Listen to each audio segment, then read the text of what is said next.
Abro comillas. El culto perfecto que Jesucristo tributa al Padre y tiene su centro en la Sagrada Eucaristía.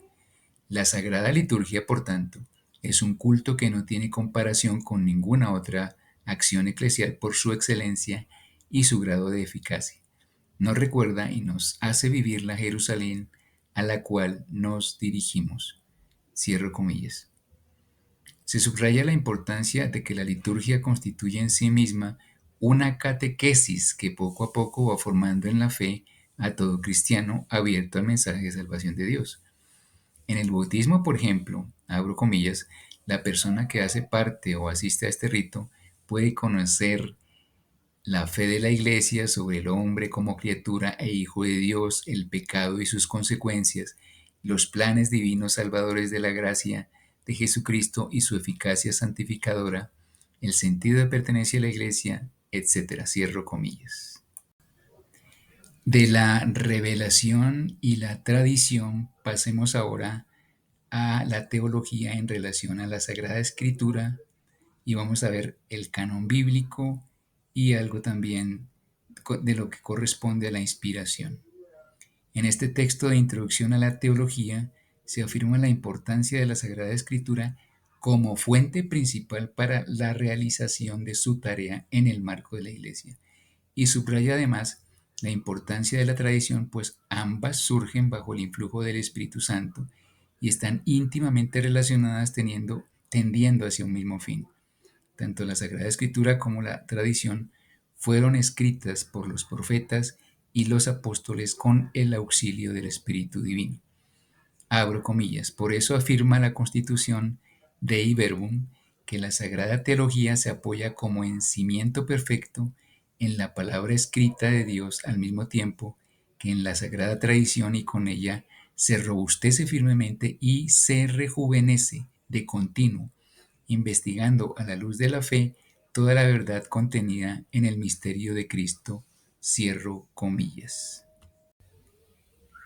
Puede afirmarse que cuando se habla de rejuvenecer de continuo, la teología viene a ser esa ciencia que referida a Dios es a la vez su origen, aportando una visión cada vez más clara y accesible del misterio de Dios. Respecto al canon bíblico, es importante reconocer que el orden es una de las manifestaciones de Dios en su obra misma. Se sigue de allí que también la Sagrada Escritura responda a un orden establecido y determinado con base en criterios de selección realizados a través del tiempo. Estos estudios establecieron el número de libros de la Biblia en 73, 46 del Antiguo Testamento y 27 del Nuevo Testamento. Se los considera también inspirados por Dios y son la base de la doctrina de nuestra Iglesia Católica. La canonicidad, dice el texto, implica la inspiración como don del Espíritu Santo. Los siglos IV y XVI de nuestra era tienen particular importancia porque en el siglo IV se configura el canon del Nuevo Testamento tal y como lo conocemos hoy, y en el siglo XVI, en el Concilio de Trento, se aceptan oficialmente como inspirados y normativos los libros deuterocanónicos. También es importante señalar que el canon del Antiguo Testamento no significa necesariamente, abro comillas, autenticidad literaria por parte del que aparece como autor de la obra, cierro comillas. Son tres los criterios de autenticidad que vamos a ver para determinar la canonicidad de los textos de la Sagrada Escritura. La primera regla es la de la fe, la segunda la apostolicidad y la tercera el uso en el culto. Se puede afirmar, por lo tanto, que en orden de importancia está siempre la fe, puesto que de ella se nutre el autor bíblico, el apóstol, y de allí parte también la manera de apropiación del texto bíblico en la liturgia o en el culto. Una nota importante se encuentra en la exhortación apostólica Dei Verbum al respecto de que los evangelios poseen una especial relevancia, puesto que nos hablan del Verbo encarnado, es decir, de nuestro Salvador. En cuanto a la inspiración, el texto Introducción a la Teología nos habla del Espíritu Santo y de la verdad. La inspiración es un don del Espíritu Santo. Es el Espíritu Santo el que hace posible la veracidad de la inspiración. La Biblia está enteramente inspirada por Dios, o en otros términos, Dios es el autor de las Sagradas Escrituras tal y como le fue entregada a la misma Iglesia. Esta afirmación está contenida en el mismo texto de la exhortación apostólica Dei Verbum, en el numeral 11.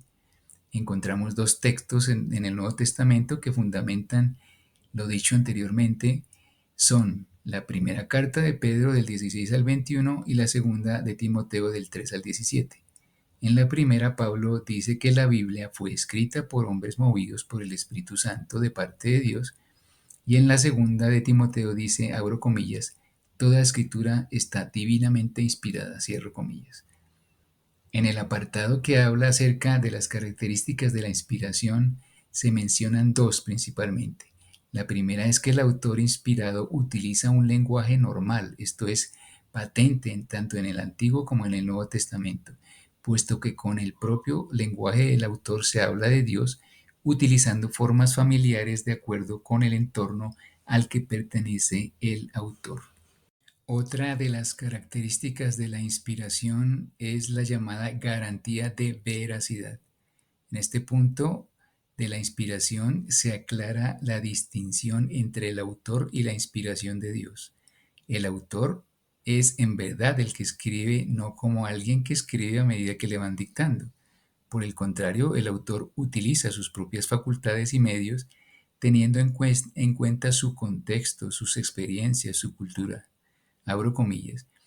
El agiógrafo es la persona que estudia, reflexiona y comunica con su obra escrita la experiencia, abro paréntesis, hechos, contenidos doctrinales, iluminaciones interiores, etc., de que ha sido protagonista y los acontecimientos que ha conocido por sí mismo o por otros, cierro comillas. Dios entonces sería, por así decirlo, la causa principal y el escritor sagrado la causa instrumental. Un ejemplo que ilustra la frase anterior es el de la talla de madera y el artista, o para ser un poco más cercanos también el de la figura del alfarero y el del barro. Abro comillas. Son dos causas inteligentes que actúan en planos diferentes. Siguiendo en este mismo sentido, podemos avanzar hacia la interpretación. En este sentido, afirma San Ambrosio, quien es citado en este texto que venimos estudiando, que es importante distinguir la parte que es de inspiración de Dios y cuando es algo que corresponde solo al autor sagrado, es decir, tener en cuenta cuáles son las motivaciones del autor para iluminar y entender mejor el texto sin que se pierda el verdadero sentido. Esto permite también dar luz a ciertos pasajes bíblicos, tanto del Antiguo como del Nuevo Testamento, que resultan oscuros cuando se miran y se interpretan casi de manera textual, sin tener en cuenta las diferentes circunstancias a las que debió responder el autor de determinados textos. El estilo y la personalidad del autor pueden aportar a la adecuada interpretación de los textos bíblicos. En el Antiguo Testamento es ya aceptado que la autoría de algunos libros no es solo de una sola persona, sino que es muy probable que hayan sido escritas por más de una persona. La inspiración entonces se hace extensiva a los posibles autores que, abro comillas, han participado en la formación del libro a lo largo de las etapas de su composición, cierro comillas. Termino citando esta frase. Toda la escritura se resume en un solo libro y este libro es Cristo.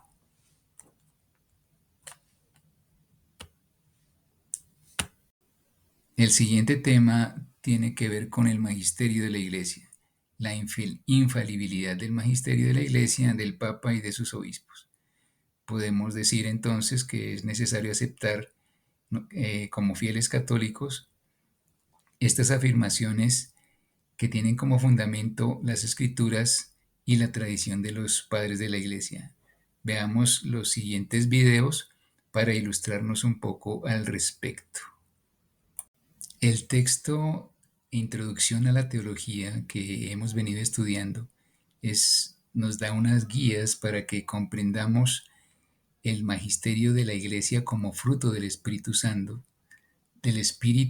que está obrando en la historia desde siempre y que entra en la historia de la salvación cuando los apóstoles son llenos del Espíritu Santo y son enviados por Jesús, el Hijo de Dios, a predicar el Evangelio por todos los rincones del mundo. Por línea directa entonces pasa de los apóstoles a los padres de la Iglesia y a los obispos y a los presbíteros, quienes están especialmente llamados a predicar y a enseñar el Evangelio. Abro comillas. La tarea de enseñar que la Iglesia ejerce por voluntad de Jesús deriva de uno de los tres oficios del Señor que según la Sagrada Escritura y la teología cristiana son ser profeta, rey y sacerdote. La primera, el de ser profeta, sería también la interpretación o tiene que ver con la interpretación. La segunda con el gobierno espiritual y la tercera con el culto. En este último tema vamos a ver lo que se relaciona con el lenguaje teológico. Este último tema lo vamos a ver desde la perspectiva del lenguaje y revelación y la analogía. Según el texto Introducción a la Teología que hemos venido estudiando, nos indica que la teología misma no tiene un lenguaje propio, ya que la revelación como objeto de estudio de la teología se expresa en lenguaje humano. Abro comillas, el hecho del lenguaje es por eso condición de posibilidad de la teología. Cierro comillas, este lenguaje humano está presente en las Sagradas Escrituras en forma de narraciones, himnos, doxologías, entre otros. Estas formas de uso del lenguaje son el punto de referencia, criterio y fuente para los demás escritos acerca de la Biblia. Una de las características del lenguaje humano es su limitación. Es inevitable reconocer que frente al misterio de la revelación, el lenguaje humano parece quedar siempre corto. De allí la importancia de la analogía.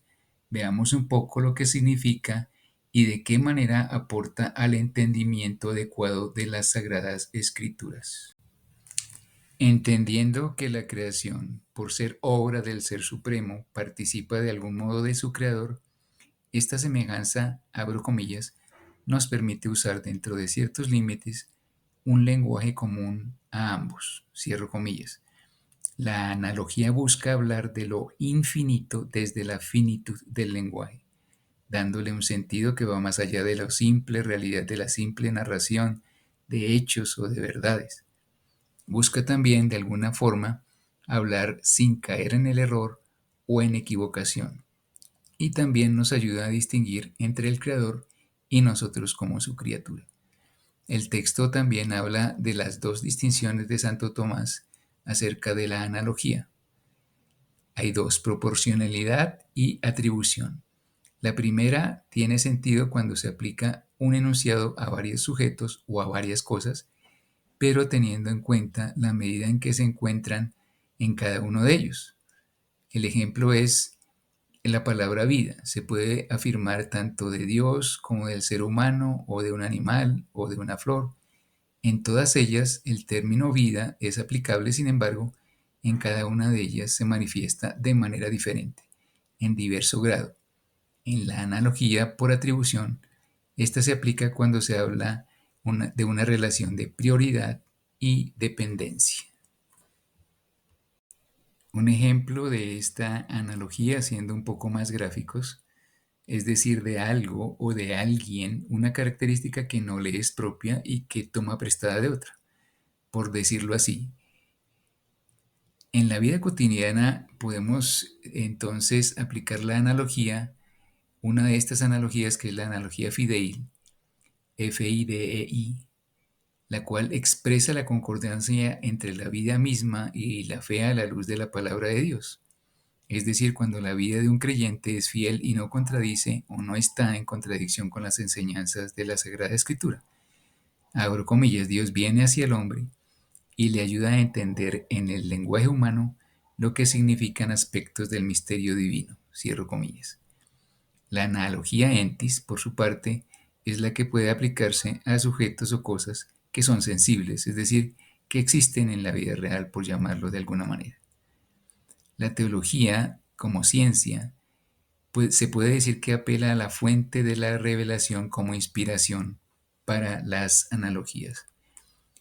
Muchísimas gracias por prestar atención a esta formación. Que Dios los bendiga, que tengan un excelente día.